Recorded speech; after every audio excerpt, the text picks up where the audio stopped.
我欲借乳头以示重耳。借我的头？这不是曹操那个倒霉梁官王鄂的剧本吗？我穿越到东汉末年了。不杀汝，君必变矣。汝死后，汝妻子无养之。主公，我来人！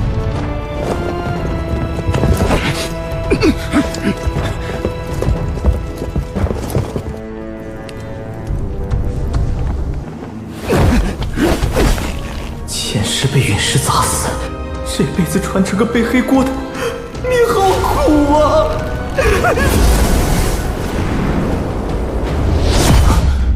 我竟然看到了各方势力的部署，人体侦察卫星啊！主公，我知道哪里有粮。死到临头还敢胡言！酸枣城外东南15里，袁术押粮队，粮车200辆，守军500，正往西北绕行。主公若派夏侯将军截击，今日午前便有粮入郭。你如何知袁术粮道？我昨晚偷溜出营撒尿，撞见2个逃出来的商贩，说袁术怕诸侯分粮，这才偷偷改道。方才为何不说？紧张，忘了。袁让，带300精骑抄小路去劫，粮车到手，即刻回营。若你敢诓骗，倒是自己把脑袋砍了。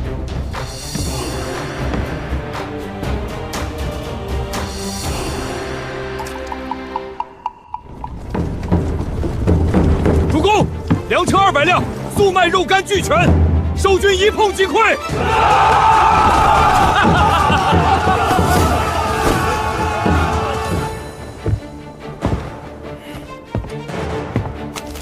主公，我这颗脑袋算是保住了吧？适才相细耳。你叫什么？李远。来人，带下去洗干净，换身衣裳，即日起调到我帐下做主簿。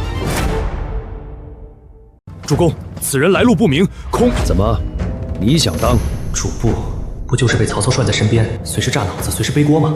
主公，其实本人粗鄙懒散，不通文书，不如另请贤能。无妨，明日卯时来我帐中议事。主公，卯时天还没亮，人睡不好，脑子会慢了就砍，滚！孟德，你真让一个外人当主簿？我自有考量。董贼祸乱朝纲，天下共讨。这诸侯会盟是非去不可的。明日启程。主公不可。迟了半刻。狗老板，自己不睡觉就算了，还拖着员工一起修仙。回主公，路上太黑，差点被木桩绊死。若我死了，主公日后少一贤才，损失太大。倒是会往自己脸上贴金，主要是没人替我贴。那你倒是说说，这诸侯会盟为何不可去？主公现在一无朝廷正统名分，二无精兵强将，三无出足辎重。可董卓手里呢？西凉铁骑，百战边军，还有挟天子而令天下的名头。昨日明明刚劫了200辆粮车，能撑几时？曹将军算过没有？主公现在去，不是去讨贼，而是去送死。再说一遍。再说10遍也一样。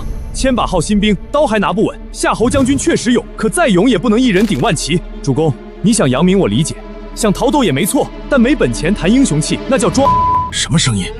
哼，你说我装，还装得很投入。放肆，竟敢对主公不敬！照你这么说，天下人都去讨董，唯独我曹孟德在这儿做缩头乌龟。不是缩头乌龟，是别当冤大头，有区别。区别大了。诸侯会盟，听着声势浩大，可袁绍想要名，袁术想要利，韩馥怕丢地盘，各家带兵过去，嘴上喊讨董，心里都在算自己家锅里还有多少米。主公若现在冲上去，就是最好的枪。等你被董卓打残，他们再站出来分名声。那你说我该如何？自然是不打仗。不打仗还起什么兵？回家重敌算了。答对一半。第一，暂缓出兵，谁爱送谁送，咱们不当第一个死的。第二，囤粮，钱不够就找本地豪族借，借不到就许官职、许庇护、许日后还利。第三，收流民，拿来开荒、修营、补兵。第四，占一块不起眼的地盘，远离战火，慢慢练兵。可诸侯会盟，主公不到，恐遭人非议。非议能当饭吃？行了，都滚，容我想想。下班喽，下班喽！你们明日去把备好的东西送到李远帐里。主公，是那降金饼和那车精粮。我倒要看看，他是要名还是求利。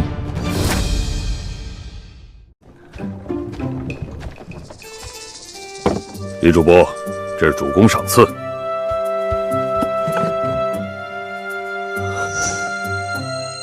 曹老板是真闲啊，都这时候了，还拿精粮试探人性。精米和肉啊，主公真看重它。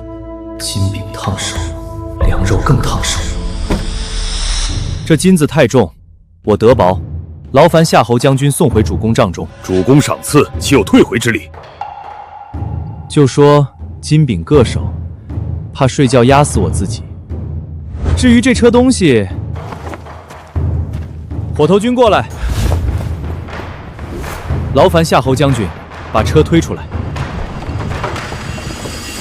都听着，主公体恤弟兄们这几日操练辛苦，特赐精米、肉食、酒水，今日50加餐。吕总部，这真是主公赏的？废话，难不成是我变的？记好了，吃饭前都给主公谢恩，声音大点儿。谢主公！主公仁厚，有肉汤了。完美，他把粮食分了。李远好得很，拿我的粮买他的名，还让我落个人后。要把他叫来吗？叫来有何用？让他把今日粮账重新做一份。少1粒米，我砍他！别抢，抢的扣半碗。伤兵先来。多谢主公，多谢李主簿。倒是会做人。曹将军吃了吗？没吃排队。你让我排队？主公赐食，全营有份。将军若想吃，也有，只是伤兵夜巡，底层士卒优先。将军身强体壮，饿一会儿不碍事吧？你别仗着主公今日抬举你，就不知天高地厚。将军误会了，我一直不知天高地厚，跟主公没关系。你。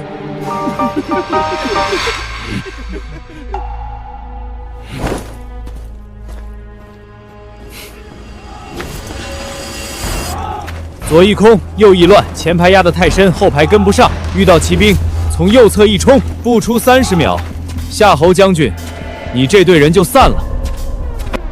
你还会整兵？将军若不信，不妨试试。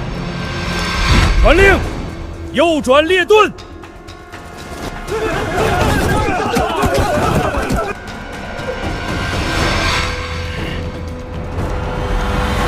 这一个个的都不省心。将军还有事，劳烦李主簿同我一起整兵。将军，我只是主簿，管账的，练兵之事非我职责。方才指点的头头是道，现在谈职责。指出问题和解决问题是两回事。比如我知道主公脾气差，但我也治不好。你当真以为主公不杀你，我也不敢动你？我打不过你，韩也未必有人救。既然横竖都没用，那我说便是了。那人盾举太高，挡眼。后排那个脚下别飘，旗手站稳。你旗乱了，全队都跟着你犯病。此人竟有这等本事！对，就这样，慢点。这什么眼神？不会被我骂出怪癖了吧？袁让，你在做什么？孟德，李主簿方才指出末教不许操练之弊，所言皆中要害。没想到李主簿还有这等本事。你倒是能耐不小，管账管到练兵上去。主公误会，我只是路过，被夏侯将军强行加班。我是说额外差事。既然你这么会看，那以后各部操练你都去看。主公，仗还没和完，晚上和。晚上要睡觉。少睡一会儿死不了。少废话，明日议落脚之地，你也来。落脚之地？不是你说要找一块不起眼的地盘，慢慢练兵吗？如今我听你的，暂缓去前线，找地方安营。傲娇老板明明被说服了，还摆出一副施舍员工参与感的架势。你又在心里骂我？没有。你眼神不对。主公看错了。我没瞎。那就是我连长的不忠诚。明日一定到。主公和李主簿怎么这么像逆子顶撞亲爹？难不成他是主公早年在外留下的血脉？贤侄，明日要议事，今晚早些歇着。将军，你刚叫我什么？袁让，你胡叫什么？懂了，主公肯定不想让外人知道。李主簿年纪轻又有才干，末将年长几岁，称一声贤侄也无不可。哼。贤侄，日后在军中若有人欺你，来找我。将军，我觉得我们之间可能有误会。我懂，放心，我不会多嘴。你这种慈爱的眼神到底是怎么回事啊？主公，若不即刻西进讨董，那也该择一大城立足，陈留富庶，酸枣交通便利，占住此等地方，方有号令之势。大城也有弊，兵少而城大，少备不易。总不能躲乡下去种地吧？主公，我建议去己务。那是什么地方？陈留属县，地不大，名声也不显。你让主公躲去小县，岂不让人笑话？笑话能换粮。主公现在要兵没兵，要地盘没地盘，往大城一坐，就是把自己摆上岸吧。照你这么说，我只配躲在小县？不是只配，是只该。主公现在最要命的毛病，就是死要面子活受罪。李远，我说错了吗？你总觉得起兵就得轰轰烈烈，落脚就得大城高门，旁人一看，哎呀，曹孟德真英雄，真有牌面。可牌面能挡骑兵吗？能把空粮仓填满吗？主公，咱们穷就要有穷的活法。咱们现在就是要找个没人抢的小地方，把粮种出来，把人练出来。那己无有什么好？第一，远离战火中心；第二，流民必经；第三，田地充足。主公若想争天下，先问问明年春天锅里煮什么。若诸侯会盟时，别人问我为何不至，又该如何？简单，就说主公正在陈留收拢义兵，安置流民，筹措粮草，为讨董做长久之计。等他们在酸枣天天喝酒扯皮，主公这边兵粮翻倍，到时谁笑谁还不一定呢。若去己武，你负责安置流民，清点田地，筹措屯田章程。主公，我身体虚，看不出来。我不会种地，你指使别人种，我还要合账，给你配文吏。狗老板，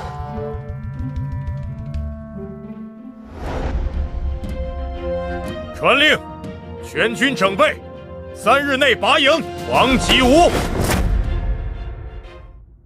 这就是己务，鸟不拉屎。土不算差，鸟拉不拉不知道，但能种粮。这地方若养不出兵粮，我拿你问罪。主公放心，养不出来之前，我一定先跑。开个玩笑，活跃气氛。何人闹事？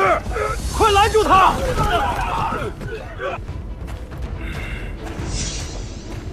说好当兵管饭，就给俺吃稀粥，喂鸡呢。夏侯将军，这莽夫一来就喝了3碗，还要第4碗，再给下去，后面人吃什么？你胡说！己有本地，壮汉，蛮力无穷，这不就是未来曹老板的贴身保镖，超银武力天花板之一的典韦吗？这保镖我得截胡，若真遇到乱刀，我这身板逃跑都先推断。你既来投军，就该守军规。俺守了呀，俺没抢。你在骂俺，是他骂俺。你还没抢，你把桌子都掀了，那是他不结实，还敢狡辩！不要打，俺奉陪。夏侯将军，先别急着打。李主簿，此人扰乱军营，伤我士卒，不打不立规矩。规矩要立，人也要分。有人闹事是为了抢，有人闹事是为了活，这两个打法不一样。那他伤人怎么算？先问清楚是谁先骂人。一个吃不饱就掀桌的莽汉，有什么好问的？曹洪将军这话听着就像没饿过。你也是官？算是，没吃饱。废话，俺饭量大。叫什么？典韦。果然是他。为何投军？听说当兵管饭。家里还有什么人？老母。不好意思了，老板，职场可以加班，保镖不能让。军中确实有定额，你一人吃3、4人份，按普通兵卒发粮，肯定不够。那俺不当了。我说让你走了吗？跟我，你可以吃饱。你从今日起，你不归招兵棚管，归我帐下。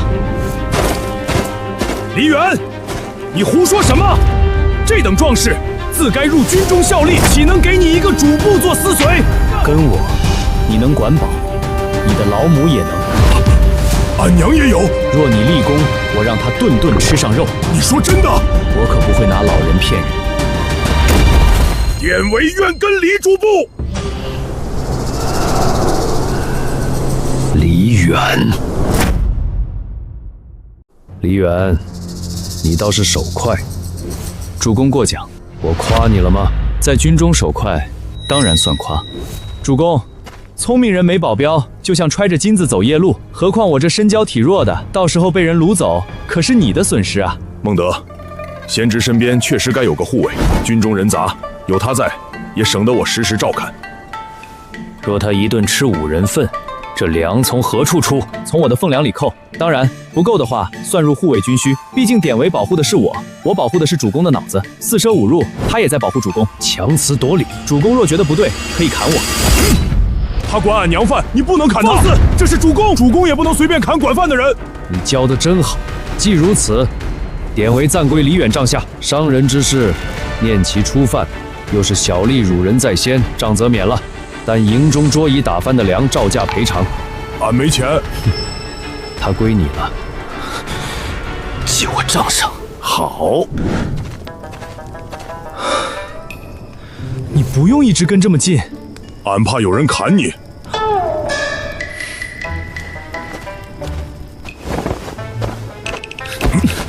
你睡外帐。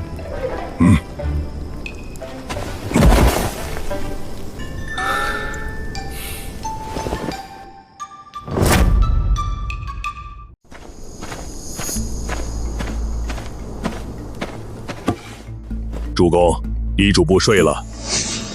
我知道他睡了。主公，请明日再来。你在教我做事？俺不敢。俺只是护卫。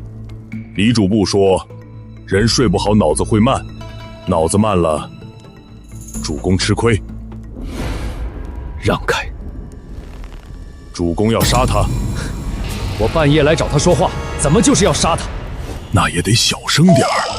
他白日忙了一天，腿都酸了。李远，我知道你醒着。你若再不出来，我便让典韦去伙房领明日口粮，从你俸粮里扣。狗老板，拿工资威胁员工，古今通用是吧？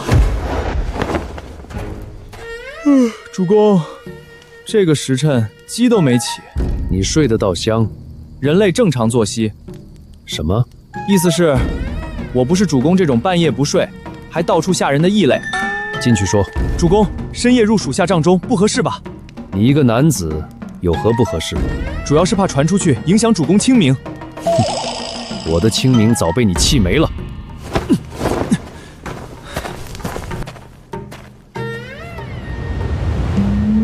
乱。贫穷打工人的工位，主公将就。谁准你做了？好，深夜谈心，先搞职场压迫。你为何要收那等猛士在身边？怕死。我在军中得罪的人不少。曹洪将军想揍我，老吏们恨我查账，小吏们恨我立规矩。哪天晚上被人套麻袋，我都不知道是谁下的手。哼，你也知道自己得罪人多，为主公办事嘛，难免牺牲个人口碑。你分我粮，劫我的人，还说是为我办事。典韦跟主公有区别吗？我在曹营吃主公的饭，办主公的事，他护我，就是护主公。你还真把自己当我的脑子？不敢说全是，至少算个止损部件。止损？就是主公热血上头要送命的时候，负责把你往回拽的东西。你觉得我曹孟德是个什么样的人？主公想听真话还是贵话？何为贵话？好听话比较费脑子，你加钱。真话就是，主公有雄心，有胆气，有手段，也有名望。若给你足够本钱，能做大事。但现在没本钱。主公现在最大的问题，就是总想用未来老板的排场，干草台班子的事。你是说我寒酸？这是事实。你当真以为我不杀你？主公若要杀我，谁都拦不住。但你现在问我这些，不就是因为心里也清楚吗？主公今日见了吉武，心里不舒服，觉得这县小、城破、地偏，配不上你曹孟德的志向。继续。你想收典韦，是因为你心里还想着打仗，想有朝一日冲到诸侯面前，让他们看看你不比袁绍差。所以主公半夜来找我，不只是为了典韦。你是觉得憋屈？你觉得自己明明有讨董之心，却被我按在济吴这个小地方种地、收流民、算口粮。你怕天下人笑你？你看我倒看得准。因为主公把野心都写脸上了，嘴上说匡扶汉室，眼里全是想赢。那又如何？乱世之中，若无圣心，如何平贼？若无壮志，如何服社稷？主公，全营每日耗粮多少？新募兵卒几日能成队？济武周边田地极情可开，你谈天下，我不反对。可这些问题，你答不上来。世上不是所有人都能靠一口热血撑着，热血烧完了，人会饿，人得吃饭。我自会给他们前程。前程？没钱的时候谈前程，就是画大饼耍流氓。今晚喝稀粥，明日操练腿软，后日遇上西凉骑兵，还是要拿命填。所以英雄气可以有，但别拿弟兄们的命替你讨账。主公，谈完了吗？我明日还得看田地、改粮帐、安置招兵棚。主公若再不让我睡，我明天真的会慢。慢了就砍。你看，又回到职场压榨了。哼。黎元，你说我画饼，那你给我记住，终有一日，我会让这张饼变成真的。心眼小，多疑，爱面子，脾气差，但也确实有那股劲儿。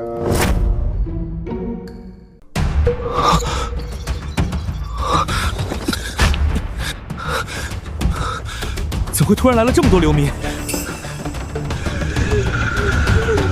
这么多人，若冲营，麻烦大了。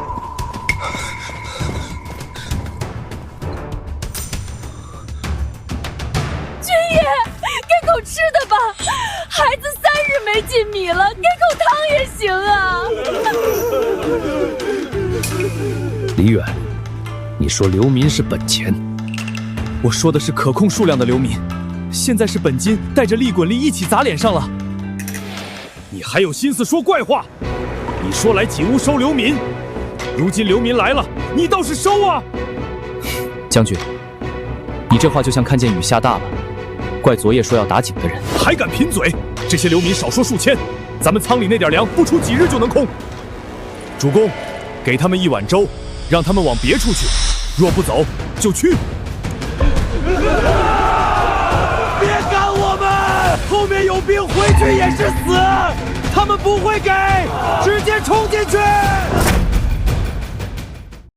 列阵，敢冲营者杀，不给活路那就抢。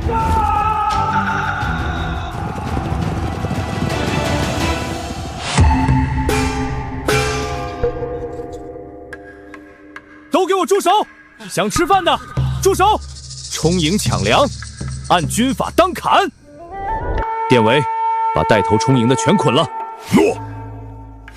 我们只是想活，想活可以，抢粮不行。你们若想吃饭，就按我的规矩来。李远，你想干什么？救命，顺便保命。说你的规矩。从现在起，所有流民不得靠近营门30步，青壮男子站左边，妇女孩子站中间，老人病弱站右边。谁敢闹事，今天没饭，明天也没。觉得我吓唬人的，可以试试。曹营不是善堂，粮不是从天上掉下来的，要吃饭，干活换。青壮开荒、挖沟、伐木、修营，妇女做饭、缝补、挑拣种子，老人看孩子，能编草绳的编，能看火的看，干活的1日2顿稀粥，干得好的多半勺。干活就有饭，老人孩子也有。军爷，俺能挖沟，俺媳妇儿会纺麻，可粮从哪里来？主公，县外荒田先清出来，沟渠堵得挖开，旧井能修的修，营地外再立2圈木栅，流民住外营，中间设粮点和工点，青壮10人一队，每日点卯出工、收工、领饭，谁偷懒，队里少半勺，谁闹事，全队停饭1顿。连坐，乱世管人，光靠嘴不够，让他们互相看着，比咱们派兵盯着人强。可行。若有奸细混入，所以青壮要分流。典韦，在。你从流民青壮里挑人，身强力壮、眼神老实的，先挑300，修营，后操练。你又想收人？这是替主公分忧，这300人归谁管？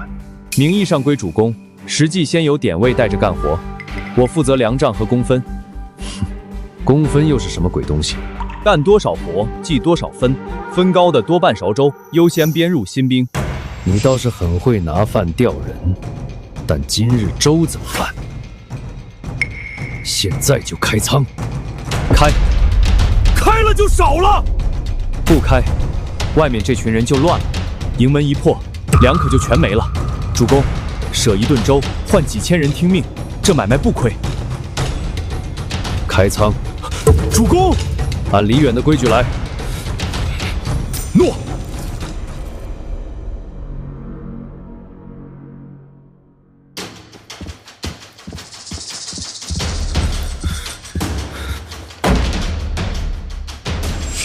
主公，不能这么吃下去了。照这吃法，最多10日，粮仓见底。李远那套以工换食，听着好，可粮草撑不到田里长粮，眼下必须减耗。如何减？青壮口粮减半，老弱病幼，只给清汤吊命。至于外营流民，粥里掺些细沙。主公，不是让他们真的吃土，只是粥太稀，流民总嫌吃不饱，掺些洗净细沙，入口有物，能哄一哄肚子。主公，自家士卒都未必吃饱，怎能让流民吃个没完？若粮尽，莫说流民，咱们这点兵也得散。就按你说的做。愣着做什么？到。真到啊！曹将军的令，主公也知道，让你到就到。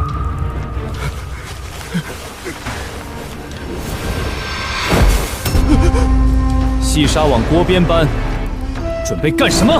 这是曹将军吩咐的。粮草紧张，粥里掺些沙，能典韦。走。李正部，不可！主公正在议事。别挡路！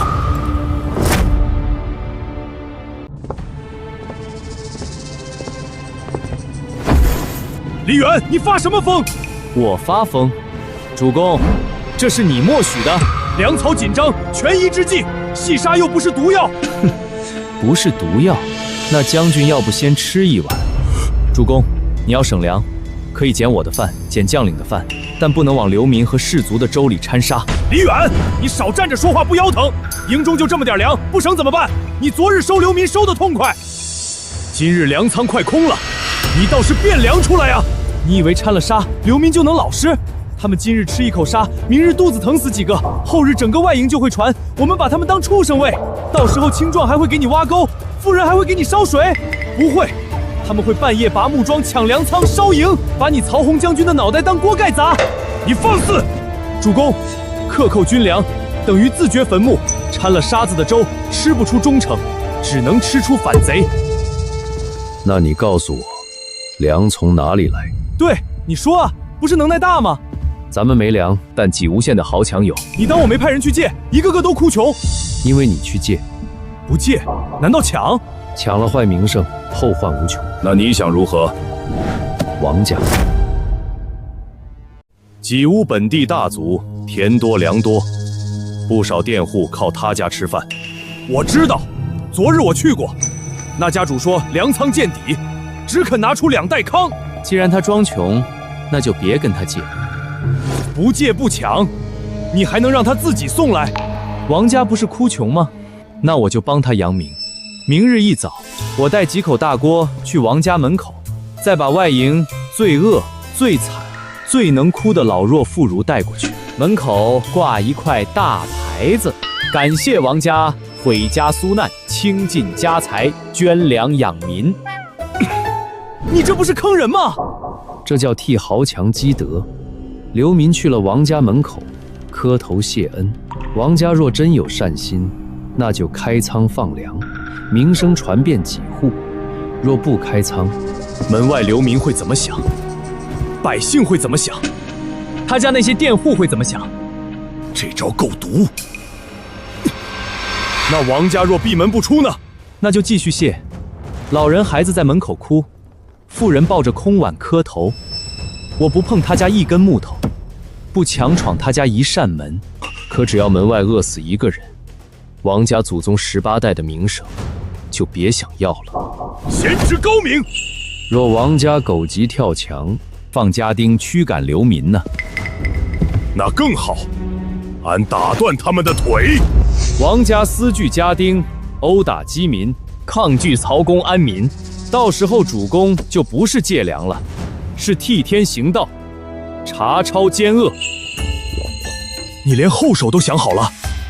出门办事总得带脑子。按昨日规矩放粥，不可辱人。诺。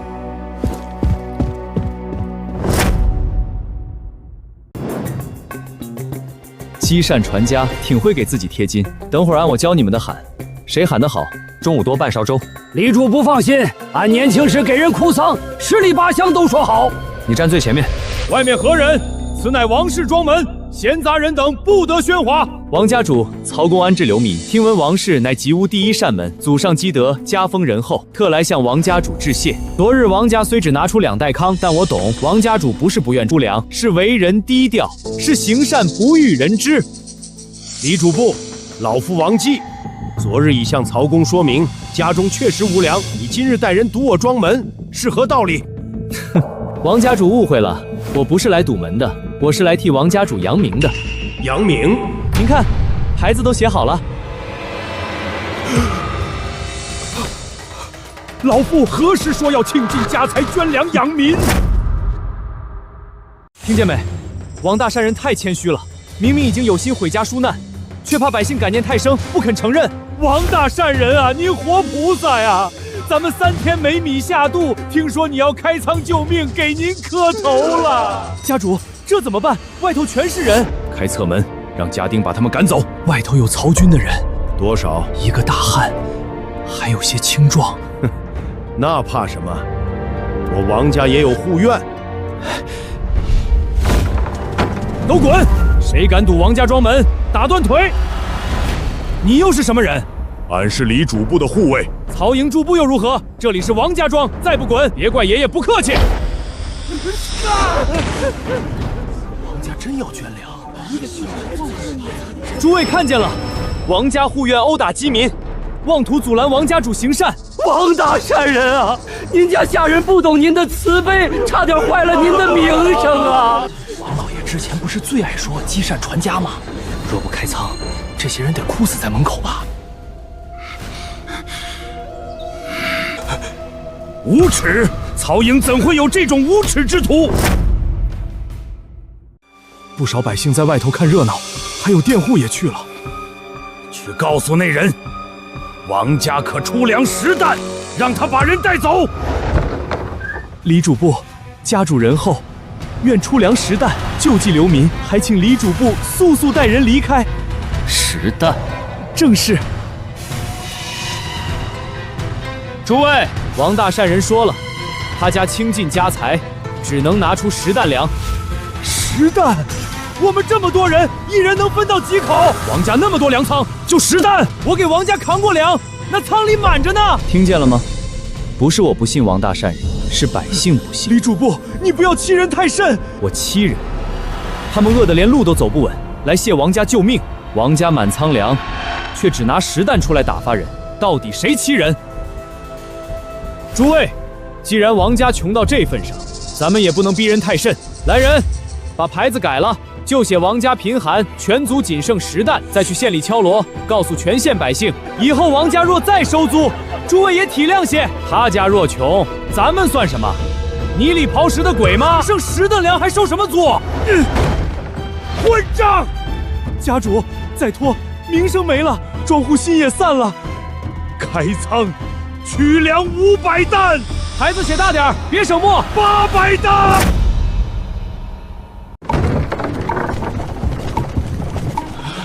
李主簿，王家感记曹国安民之德，愿捐粮800担，以济流民。王大善人高义，我就知道王家积善传家，绝非空话。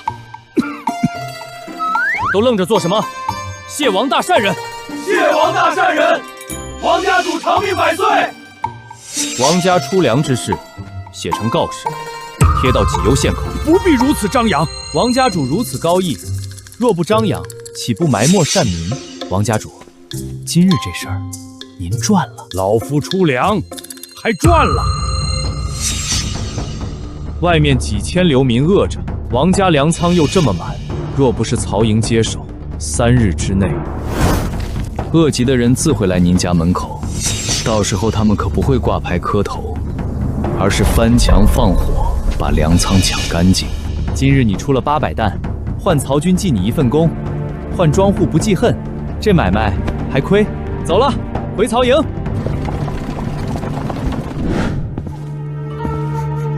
8成要出事，王家那群人最爱装死。孟德，回来了。空手800担粮正在入仓。走。第1车速20担，第2车卖18担。你小子真把王家薅出血了。主公慎言，这是王大善人主动捐粮。入仓。今日外营弓队多半韶州。谢谢主公。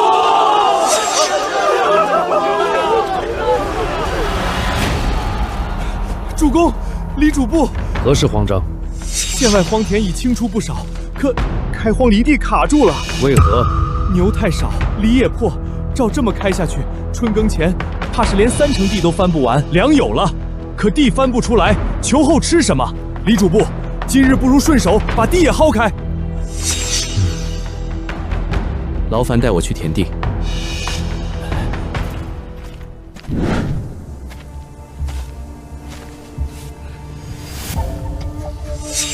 将军，这犁谁造的？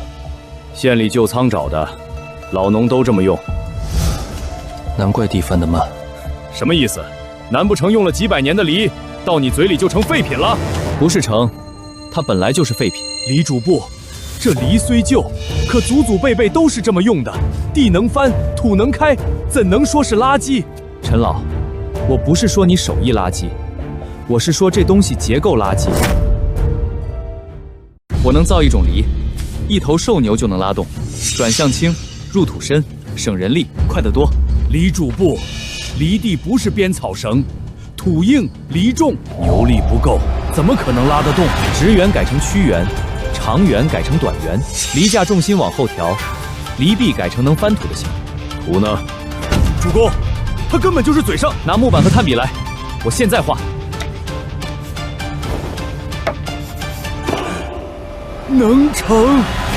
纸上画的好有什么用？造出来再说。给我木匠、铁匠、旧铁片、硬木，再给陈老调几个手脚利索的帮工。给。主公，铁料紧缺，兵器都不够打，拿去造犁。刀能杀人，犁能养人，可没刀护不住粮。没粮你连举刀的力气都没有。照李远说的办。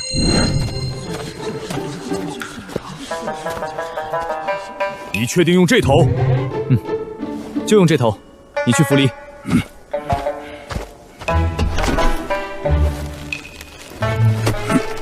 走。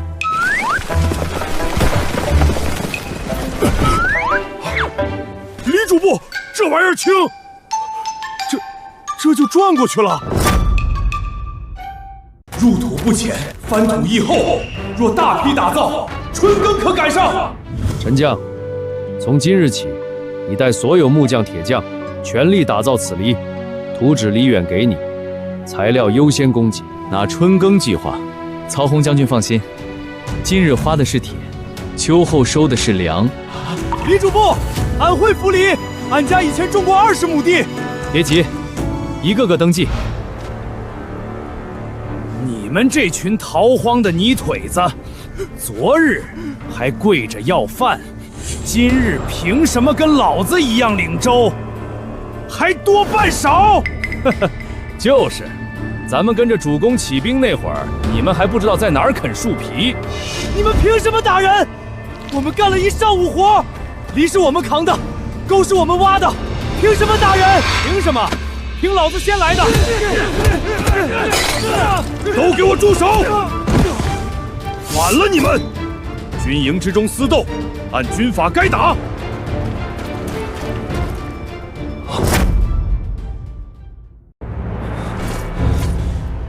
我的粮！你们这群混账，吃都堵不住嘴！曹将军，是他们先顶撞老卒，放屁！明明是你们抢我们粥，还骂我们逃荒狗！你们本来就是逃荒的，俺们干活换饭，碍你们什么事儿？谁在动，打断腿！怎么回事？贤侄，你来的正好，这群人不打不行。李远，你看看你弄出来的好规矩，什么公分，什么多半少，现在好了，老兵不服，和新兵打起来了。所以将军的意思是，规矩不用管，谁嗓门大谁先吃。我不是这个意思。他上午挖沟40步，队里第一，按规矩多半勺。他上午操练迟到，饭点抢队，还打人，你说该给谁？俺跟着主公起兵，是老卒，凭什么跟这些逃荒的比公分？你上过战场？还没。杀过敌？没有。那你老在哪儿？老在脸皮厚。新旧不合，军中必乱，先各打20棍，压下去再说。打完明天还打，那怎么办？将军，你这练兵练得不行。你说什么？我说夏侯将军练兵像放羊。这些兵吃饭抢，出工乱，听令慢，遇事是看谁嫂门大。到时上了战场，敌军一冲，他们就会各自找熟人抱团跑。那你会练？会一点。你一个拿笔杆子的主簿，你跟我说会练兵？将军，嘴上少说几句，能省点力气。那我给你300流民新兵，10天后演武，让他们跟我的300老兵比一场，输了你以后少在军中指手画脚。怎么，怕了？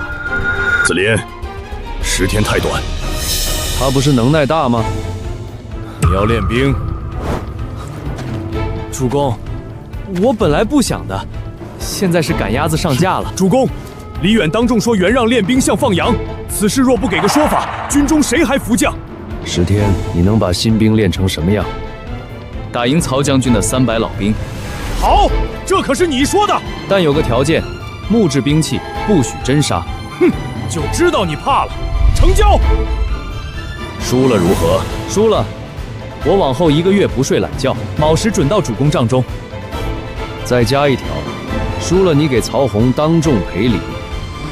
行，但我如果赢了，300新兵归我训，营中新兵操练规矩也按我来。还有呢，给我300根木矛，300面木盾，10天内所有训练粮食不得克扣。准。想吃饱吗？想。没吃饭，重喊。想。从今天起，你们是兵。第一件事，不是学会杀人，而是听令。吃完饭，开始操练。诺。下面，左右转，典韦。诺。全体听令，向右转。错一次，全队多占半炷香。向左转。这是练兵，这不赶集吗？确实怪，但他们开始听令了。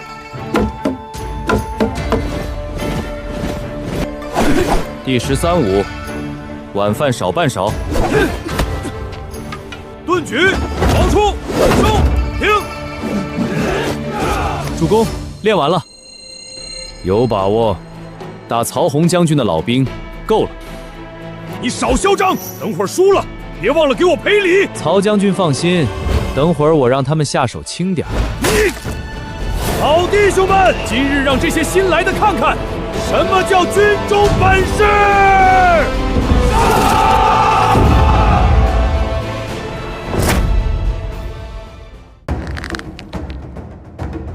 盾，盾，矛，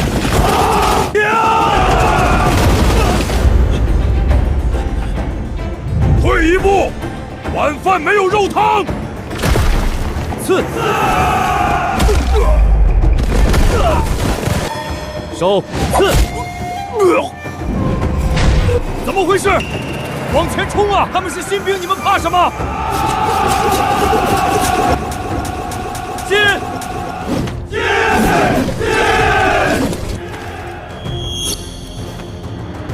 左队，斜盾。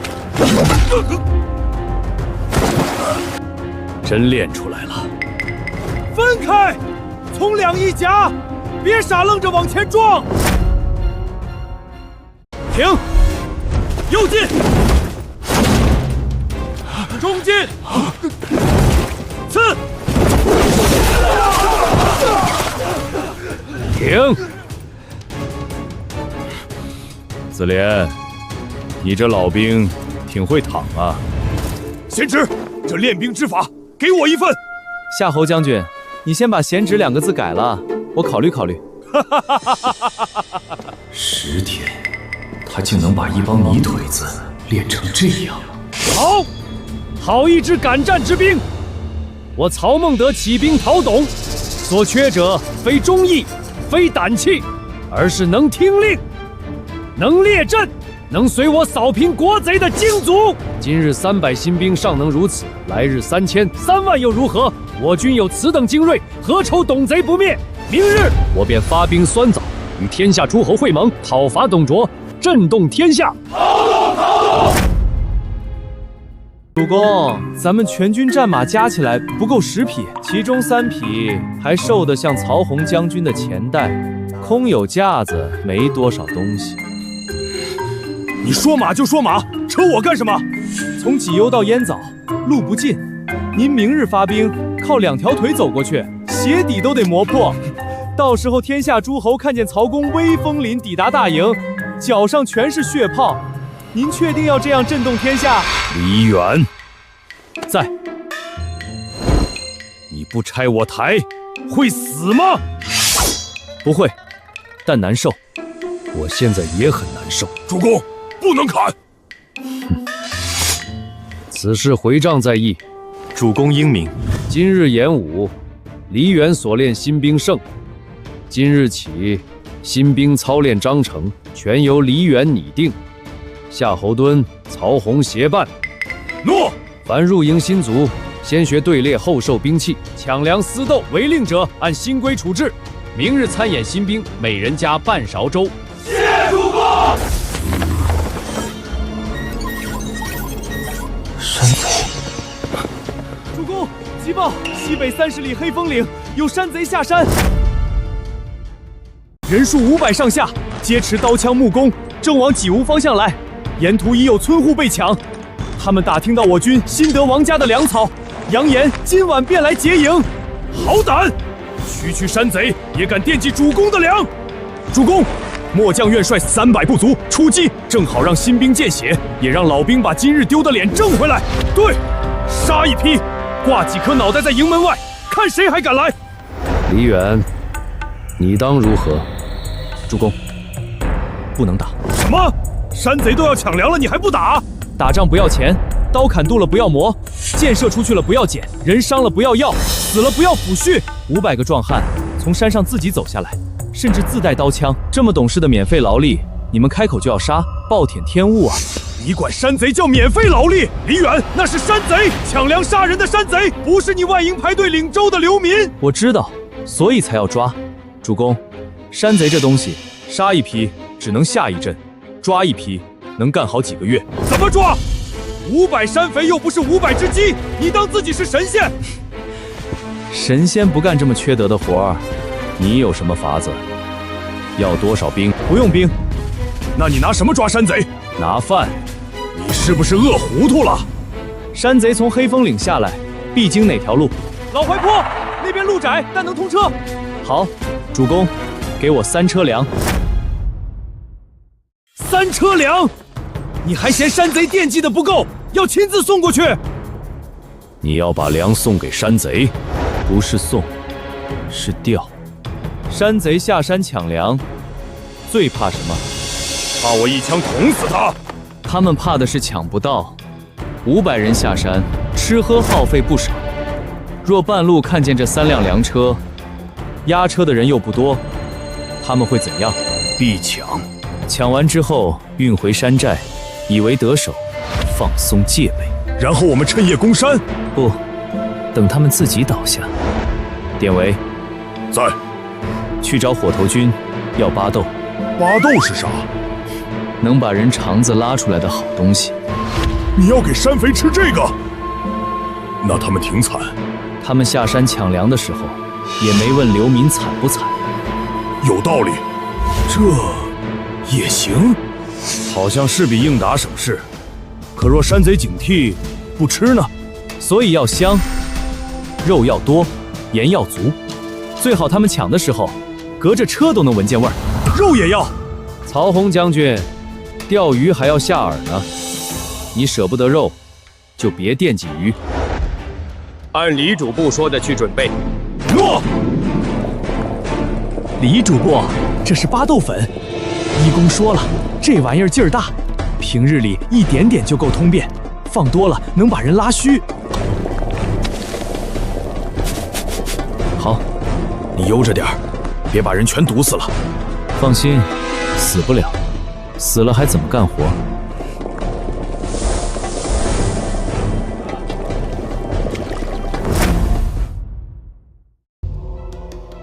记住，你们不是去打山贼，是去丢粮。遇到山贼别逞强，喊得越惨越好，跑得越快越好。兵器可以丢，命别丢。都听好了，待会儿谁跑慢了被山贼追上，我可不救。谁敢回头逞英雄，坏了李主簿的计，我先打断他的腿。出发，都走得散慢点儿。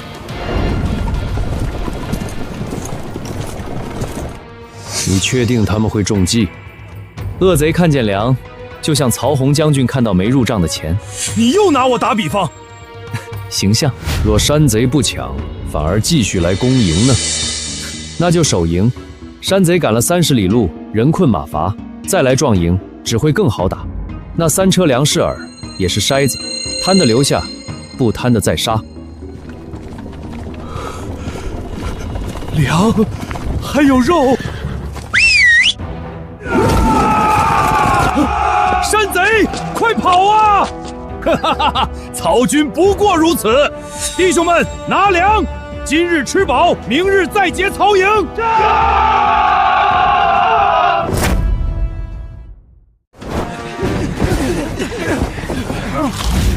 肉，真有肉！别在这儿吃，搬走，回寨分。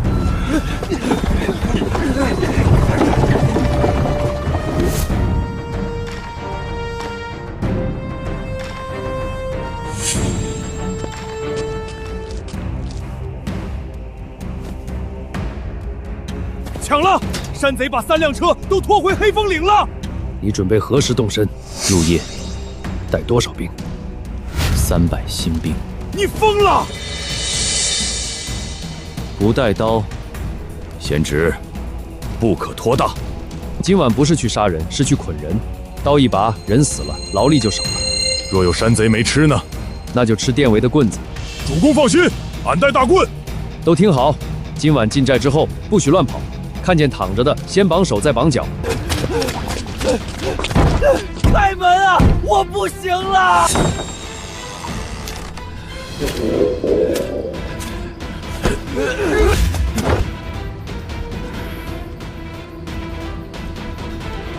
李主簿，这还用打吗？操！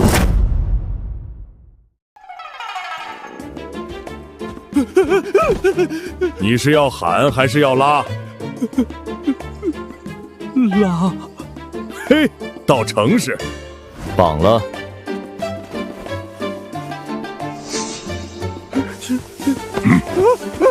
军爷，等我系个裤子。让他系，不系好，回去臭一路。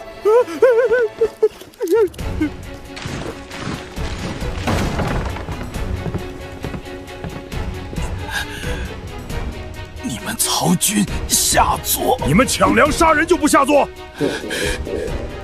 有本事真刀真枪！绑！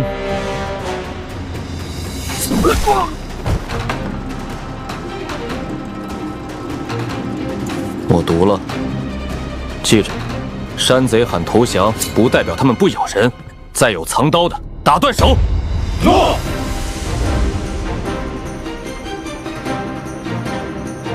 谁让你来打听曹营粮草的？没人。哼，嘴硬。都捆好，带回去。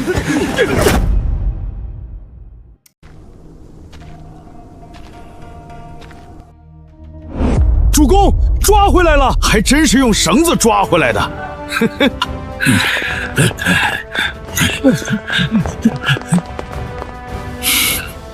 主公，山贼523，死2个，活捉521，缴粮300余担，兵器若干，钱财2箱。好，昨夜随李主簿上山者，每人加1碗粥，对头加肉汤，将人押入外营，分开看管。伤民杀人者，查清后斩；其余按苦役编队，修墙挖沟开荒，敢逃者斩。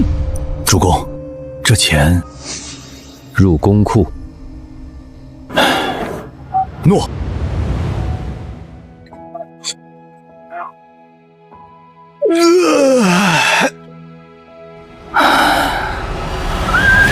让开！趁流击爆！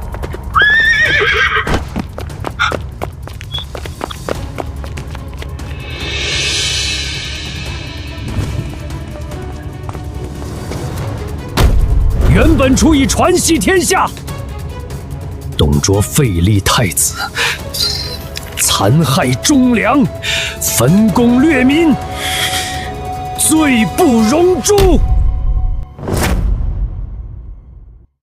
该来的还是来了。关东诸州郡接应举兵，酸枣会盟，诸侯共讨董贼，终于来了！如今袁绍传檄，诸侯响应，我等岂能困守己屋，只顾田亩？这枭雄病是治不好了。传令，全军整备，3日后拔营，发兵酸枣。等等，李远，你又要说什么？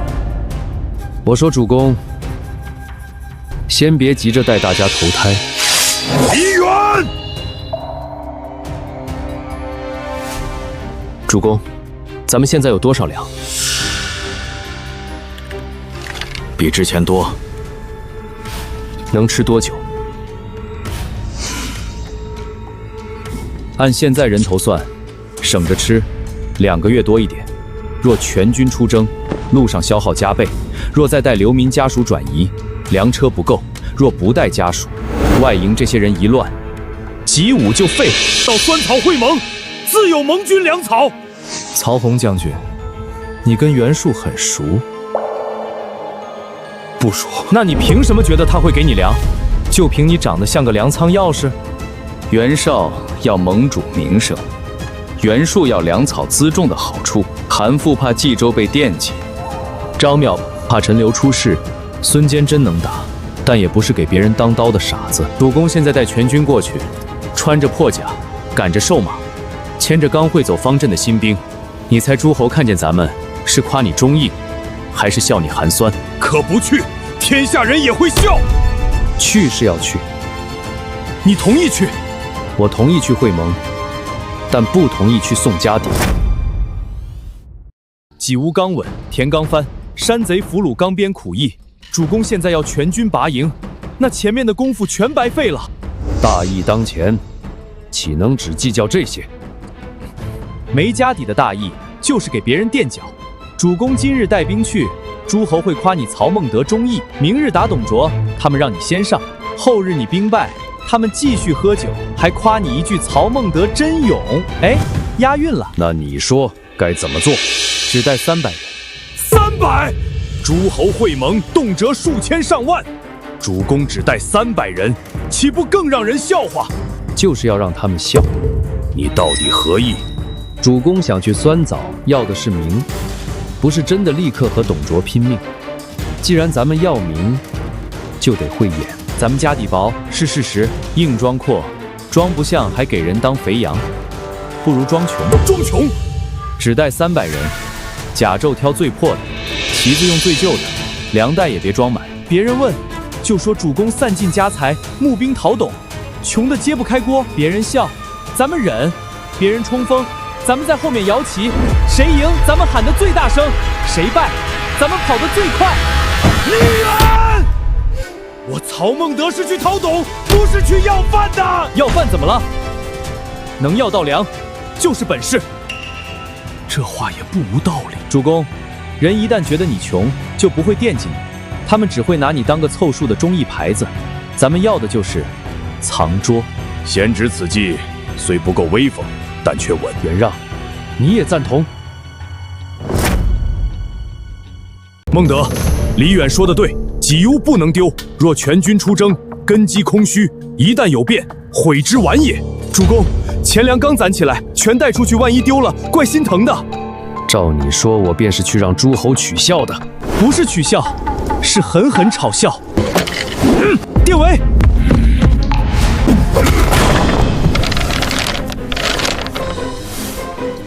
主公，还砸吗？滚！主公，别人笑几句不掉肉，若能换来粮草、营地、情报，就赚。等咱们己屋粮仓满了，兵练出来了，马也有了，到时候谁笑谁还不一定呢。好，便依你，我亲赴酸枣，只带300人。主公英明，你跟我去。啊，主公，己午这里事务繁杂，离不开人。李典可管账，陈将可造离，典韦可不去。俺要跟李驻部。那你也去。好。酸枣诸侯大舞台、群雄吹牛场、刘备卖惨圣地，还有吕布、董卓、西凉铁骑，一堆危险物，我怎么去啊？主公，我最近身体不好。哪里不好？早起头晕，赶路腿断，看见刀兵心慌。无妨，路上慢慢治。我还晕车。马不多，你走路。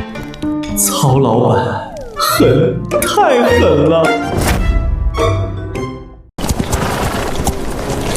李远，这补丁是怎么回事？点睛之笔，主公散尽家财，讨董无悔，连甲都补了3遍。诸侯一看，眼泪不得掉下来。哼，我看他们会笑掉牙。笑掉牙更好，吃粮都慢，咱们就能多吃2口。主公，不能砍。我知道。贤侄，这马真能倒酸枣？能。他刚走着走着啃草去了，说明他心态好。心态好有用吗？有用。诸侯看见这马，才知道咱们穷的真实。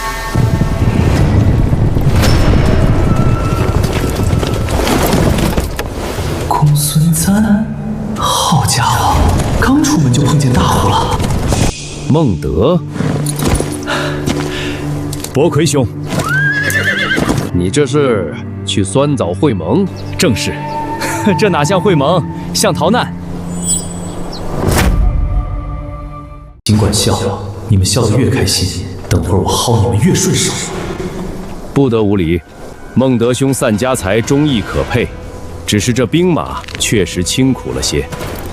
公孙将军说的是，我家主公为讨董贼，家财散尽，连亲卫甲胄都拿去换粮给士卒吃了，如今还能凑出300义兵，已是不易。我等虽穷，但心不穷。董贼乱政，天下共讨。我家主公便是穿破甲，骑瘦马，也要去酸枣喊一声讨董。当然，要是路上能买到几匹马，就更好了。买马？公孙将军威震幽州，白马一从名扬边塞。今日一见，果然马好，人也好。孟德这位主簿倒会说话，他也只会说话。主公过奖。好不容易从山贼那儿缴的，不是说要装穷吗？还带金作甚？曹将军，穷要装，但真穷会死啊！你们还有金？唉，最后一点压箱底的钱了，本想留着给主公买棺材。李远，买干粮。公孙将军，我家主公兵少马缺，去酸枣若全靠腿，诸侯还没见到，脚底先磨破了。将军马多，不如匀给我们几匹。孟德，你真要买马？买。好，既是孟德开口，我便允你10匹杂马。杂马也好，能喘气就行。白袍银枪在公孙麾下不受重用，这配置要不是赵云，我就把曹老板那副破甲吃了。马可以，不过还有个小问题。何事？我们这儿懂马的人少，买回去没人会照料，万一一路上马出了毛病，岂不是辜负公孙将军一番好意？哼，那你还想怎样？买马送个驯马兵，不过分吧？我白马一从的骑士，岂是货物？不是骑士，就那个白袍小将，看着老实，让他帮我们看几日马，到时候马训好了再还。赵云，刘备啊刘备，我先替你验验货。孟德，你这主簿倒会做买卖。子龙，你随曹公走一程，照看马匹，把马训好了再归我营。诺。公孙将军大气。孟德，酸草再见。自然。李远，你是不是觉得我曹孟德还不够丢人？主公，丢人是暂时的，那什么是长久的？人是长久的。你看上他了？那是公孙瓒的人。现在不是在我们队里吗？只是暂借，借久了就熟了。你最好别乱来。公孙瓒兵强马壮，不是王家，也不是山贼。主公放心，我是正经人。哼。继续赶路。赵兄，常山人。常山真定，赵云，李主不倒听过我。看你这气度，不像无名之辈。云不过公孙将军麾下一小卒，担不得此言。这孩子还挺谦虚。赵兄看我军如何？军容虽简，行止却不乱。会说话，不是奉承。方才公孙骑队到时，贵军300人停步立顿，整齐划一，寻常新卒做不到。他们10几日前还是流民。流民入营难管，是难管，所以要给饭、给活、给规矩。干活有粥，练得好有肉汤，抢粮打人挨棍，立功有赏，逃跑杀人斩。这些都是李主不定的。主公仁厚，我只是跑腿。当然，主公有时也会上头，得有人拽着。李主簿为何不多带兵去酸枣？诸侯会盟，兵少易受轻视。己无的田不能没人种，流民不能没人管，新兵不能全带出去撞死。主公要明，我陪他去拿，但家底要留住。若诸侯真攻董卓，曹公只带300，岂不难立功？赵兄，觉得诸侯真会齐心攻董，到时候你就知道了。人多不一定能成事，可董卓乱政，天下共愤。共愤是真的，共打就未必。曹孟德到了！主公，忍住，这才刚到门口，还没开饭呢。我现在很急。他们笑得越大声，一会儿掏粮的时候越不好意思。谁说他们会掏粮？人有时很奇怪的，笑穷人可以，真看穷人饿死在自己门口，又怕坏名声。你对人心倒是看得透，主要是穷过。来者可是曹孟德曹公，正是300人，300义兵。曹公忠义，诸侯营地早已分定。曹公来得不巧，营中空地不多，那还有一处靠近污水沟，虽说偏了些，但能扎营。我曹孟德受袭讨董，虽兵少，也是一方义军，原本出便如此待客。曹公莫怪，酸枣诸侯众多，大营拥挤。元盟主日理万机，哪里顾得上每一处小营？再说曹公只带300人，那片地足够了。这位兄台说得对，我家主公兵少粮少，确实不配跟诸位大军抢地方。只是有件小事，不知兄白能不能替我们传进去？何事？陈留曹孟德散尽家财，募兵讨东，家中金银换粮，衣甲换粮，马匹换粮，一路风餐露宿，只为响应元盟主檄文。如今到了盟军大营，连一块干地都分不到，只能住污水沟旁。我只问一句，若天下人知道曹孟德倾家荡产来会盟，元盟主却让他住烂泥沟，诸位脸上好看吗？你胡说什么？谁让曹公住烂泥沟了？哼，那不是烂泥沟，那是临时营地。好，好，临时烂泥沟。你们若觉得穷人不配讨董，那也行，我这就让人把旗子插在门口，上面写陈留曹孟德因太穷，不配入盟。你莫要乱喊，我何时说曹公不配入盟？既然配，那营地呢？粮草呢？粮草？我家主公为了讨董，穷到马都骑瘦了。元盟主身为盟主，不该体恤义士，拨点粮草。真是曹孟德。听说他在陈留散尽家财起兵，那军里让他住污水沟，这不是打元盟主的脸吗？孟德，本初兄，孟德能来，绍兴甚慰呀。为何让孟德在营门酒后？盟主，小人只是安排营地，一时不察，元盟主莫怪他。你是？我帐下主簿李远。李主簿方才所言，我在营内也听了几句，让盟主见笑了。孟德忠义，天下皆知。既来酸枣，少岂能怠慢？来人，将东侧高地那处营盘拨给孟德。盟主，那处原本是给本初兄后代操馈领。元盟主仁厚，李某还有一事：300义士一路来得及，粮袋已空，若明日连锅都夹不起来，怕是会让诸侯误会盟主招待不周。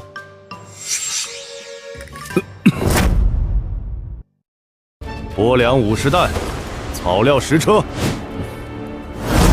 李主不嫌少，是怕盟主吃亏。我家主公散尽家财讨董，人尽皆知。盟主若只拨50担，外人不知道的，还以为盟军粮草紧张，等到时候士气受损，岂不麻烦？李主簿所言也有几分道理，那便拨粮100担，草料20车，再给曹营补帐20顶。元盟主高义，多谢本初兄。孟德何必如此？你我旧交，大义当前，自当同心。曹公，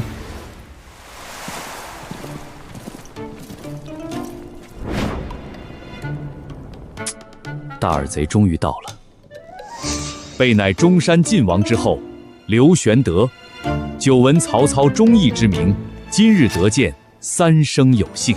方才听李主簿一番言语，句句为曹公与士卒打算，心中钦佩。这就冲我来了。如今天下纷乱，百姓流离，备虽身危，却长恨力薄，不能安民。见曹公麾下有李主簿这等实干之才，备心中既喜又惭。若天下多几个李主簿，百姓何至于此？玄德公过奖。备听闻曹公在集武收流民，这大耳贼真是絮絮叨叨没完了。夏侯将军，快带人去营地，别让好地方被别人占了。李主簿说的是。李主簿公务繁忙，备不敢打扰，知道就好。诸位也看到了，元盟主仁厚，已拨营地粮草。诸位若有多余破帐、旧锅、不能穿的皮甲、走不动的老马，都可送来。你要饭来了。我们营里有几口旧锅，多谢这位义士。敢问哪家营中？我让人去取，顺便替我家主公登册，日后记一笔心意。孟德一路辛苦，先去安营，晚间中军设宴，为诸侯接风。多谢，多谢诸位。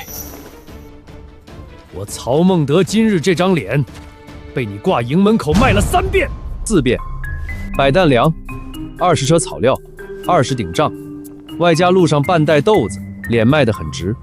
我是不是还得谢你？不客气。曹公，这是元盟主拨给贵营的粮草，请收吧。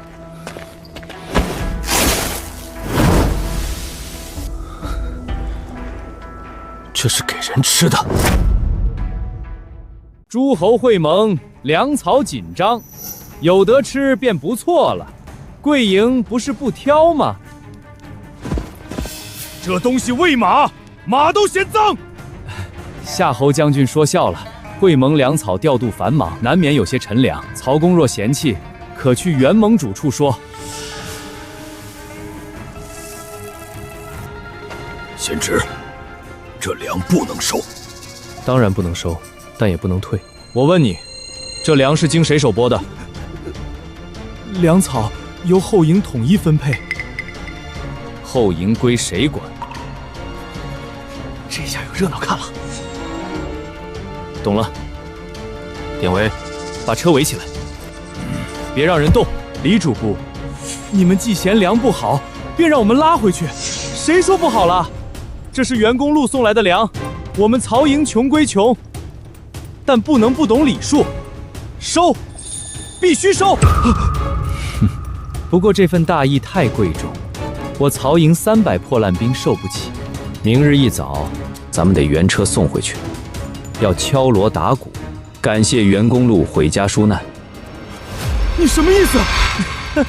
袁公路仁义啊，把好粮省给诸侯，把发霉烂谷送给曹营，这说明啥？说明他自己平日吃得更差，咱们怎能夺人所爱呢？你敢！再说一遍，回去告诉你家管粮的，这粮明日一早亲自送还。若他今晚想来抢，也行。诸侯会盟，粮草紧张，有得吃便不错了。贵营不是不挑吗？这东西喂马，马都嫌脏。夏侯将军说笑了。会盟粮草调度繁忙，难免有些陈粮。曹公若嫌弃，可去元盟主处说。贤侄，这粮不能收。当然不能收，但也不能退。我问你，这粮是经谁手拨的？粮草由后营统一分配。后营归谁管？这下有热闹看了。懂了。典韦，把车围起来，别让人动。李主簿，你们既嫌粮不好，便让我们拉回去。谁说不好了？这是袁公路送来的粮，我们曹营穷归穷，但不能不懂礼数，收，必须收。不过这份大义太贵重，我曹营300破烂兵受不起。明日一早，咱们得原车送回去，要敲锣打鼓，感谢袁公路回家纾难。你什么意思？袁公路仁义啊，把好粮省给诸侯，把发霉烂谷送给曹营，这说明啥？说明他自己平日吃得更差，咱们怎能夺人所爱呢？你敢！再说一遍，回去告诉你家管粮的这粮，明日一早亲自送还。若他今晚想来抢，也行。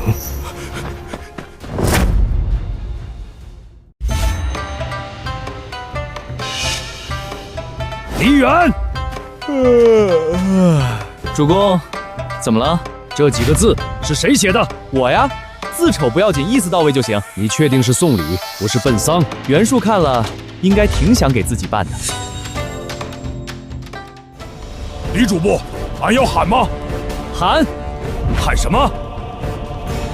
感谢袁公路！感谢袁公路！感谢袁公路！袁公路高义！没粮自食，这损主意是谁想出去的？太损！打工人最开心的事不是早起，是早起去恶心欠债的甲方。站住！何人在此喧哗？曹营主簿李远，特来感谢公路将军高义。此等厚礼，我曹营受之有愧。今日原物奉还，原物奉还，绝不退！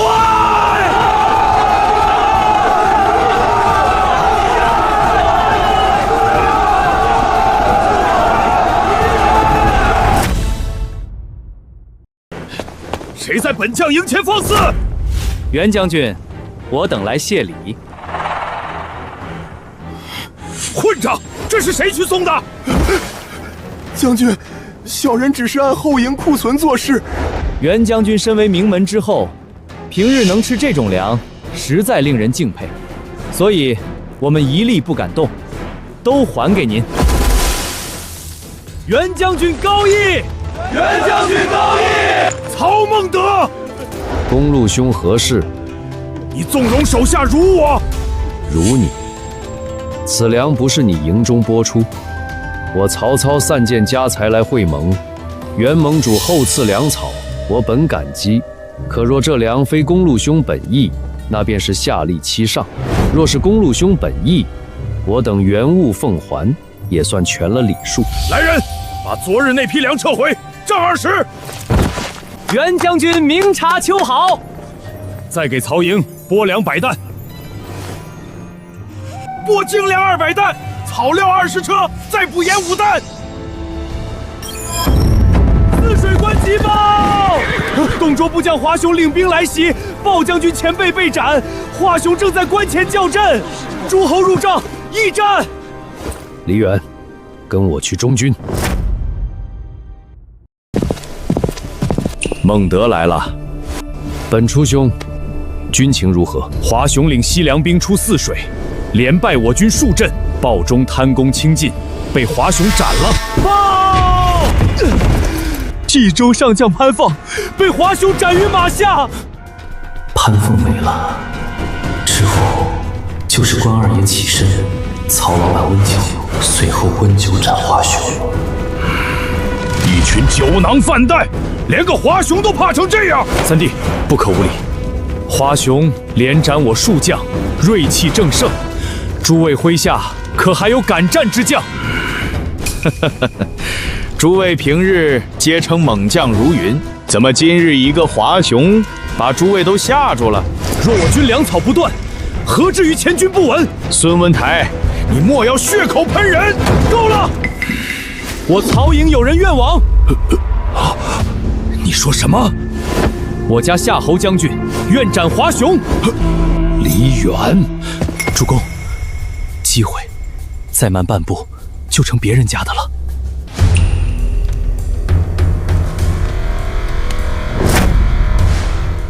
夏侯将军可有把握？末将愿往。好，曹公麾下果然勇烈，只是华雄非寻常草寇，夏侯将军若败，怕是……怕什么？袁将军心疼棺材钱，袁将军放心，若夏侯将军战死，我曹营自己埋，不劳袁营拨煤粮陪葬。李远，闭嘴！既如此，来人，取酒为夏侯将军壮行。袁让，此战若胜，曹营今日便不再是笑话。主公，酒且温着，末将去就回。哼，倒会说大话。宜德，关东蜀败，还有谁敢来送死？夏侯敢很足，能不能撑过3回合？不行也得行啊！来将通明，沛国夏侯惇。曹操部下，就是那300叫花子兵的主将。贤叔，他骂你穷，找死！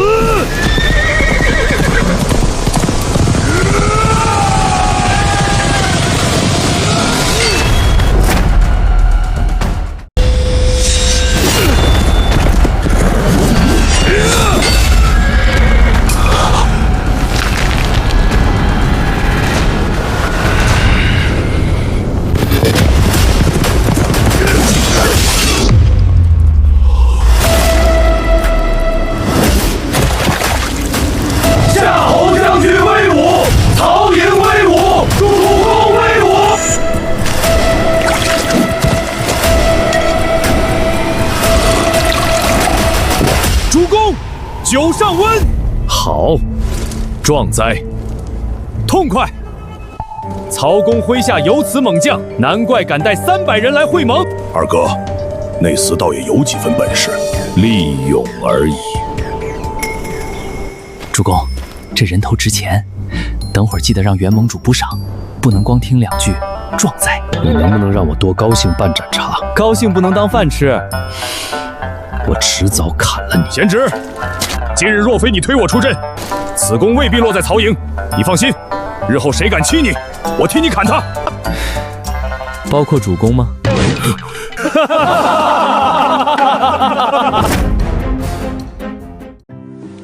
孙将军赠酒2坛，心意甚诚。这次倒不算太丢脸，有点酸，酸你也给我喝。泔水煮肉汤，给弟兄们分了。子龙，近日见你一直照看马匹，还未用饭，备营中也不富裕，只多出这1碗热粥。子龙若不嫌，暖暖身子。子龙不必多心，备只是见你一路随曹公奔波，多谢玄德公好意，云不敢受。唉，1碗热粥而已，何来敢与不敢？备虽无曹公那般名望，也无袁氏那般家资，可见忠义之士挨饿，心中总是不忍。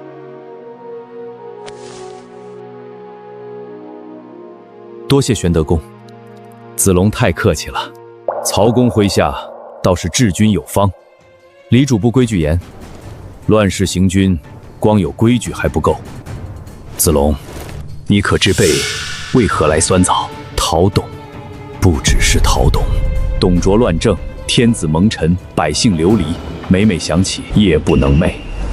我虽为汉室之后，却无兵无粮，无地无权，一路至今，靠2位义弟不离不弃，靠乡人资助，才勉强站在诸侯大帐一角。今日帐中，备站在那里，倒像个多余的人。可备不敢退，若退了，便又少一人记的大汉。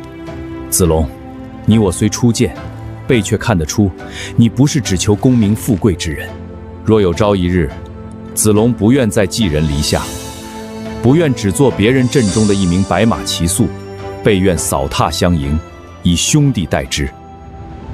天下要安，不是喊两句仁义，是锅里有粮，地里有苗。哟，玄德公还挺会挑时候。哼，这粥不错啊。玄德公自己营里都不富裕，还能省一碗给子龙。李主簿说笑了，备只是见子荣辛劳，送碗热粥，并无他意。我也没说你有他意，你紧张什么？李主簿误会了，备素来敬重豪杰，懂，见谁都亲近。玄德公心善，路边的石头若长得方正些，你怕是都想拜把子。李主簿何必如此咄咄逼人？因为我这人小气，别人挖我墙角，我一般都不装大度。子龙乃公孙将军部下，何来你曹营之人一说？子龙，你听见没？玄德公说你现在还不是曹营的人。备并非此意，子龙英雄，岂可只以归属论之？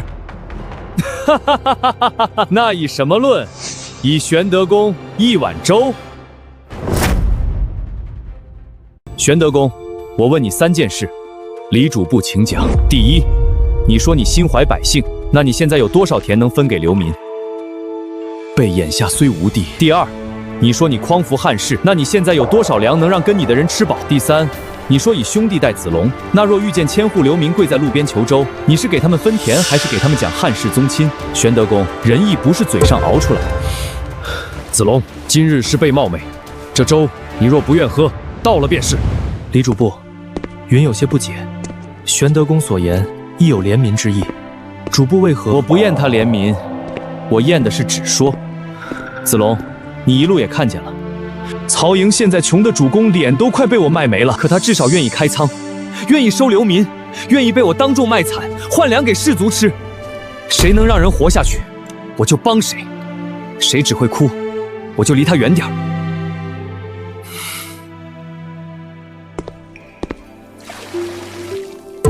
你这是？既是粮，便不该独食。云本为公孙将军麾下，今随曹营送马而来，身份未明，不敢妄言归属。但这些时日，云亲眼见李主簿整军纪、护粮草，也见曹公虽受委屈，却能为士卒忍辱取食。若曹公不弃，李主簿不贤，云愿暂留曹营。待来日向公孙将军禀明，再定屈从。暂留就暂留，咱曹营穷，官职暂时给不了大的，马你会训，兵你也会带，那就先帮咱看马，再顺手教教那帮新兵骑术。子龙这等人物，你让他看马？主公，咱现在马比脸还缺，子龙不看，难道让典韦看？俺看不住，马跑俺追不上。云愿为曹营看马。好，明日起，马料归你管，谁敢偷喂、少喂、乱喂，你直接报我。你是不是还要让他管草料？主公英明。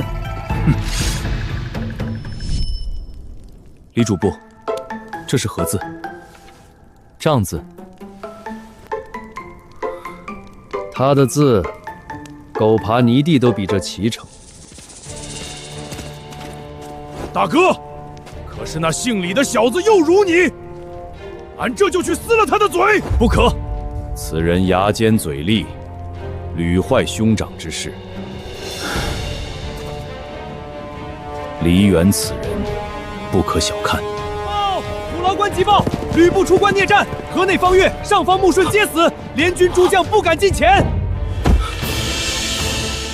来了，三国名场面之一，三英占吕布，不能让他们抢了。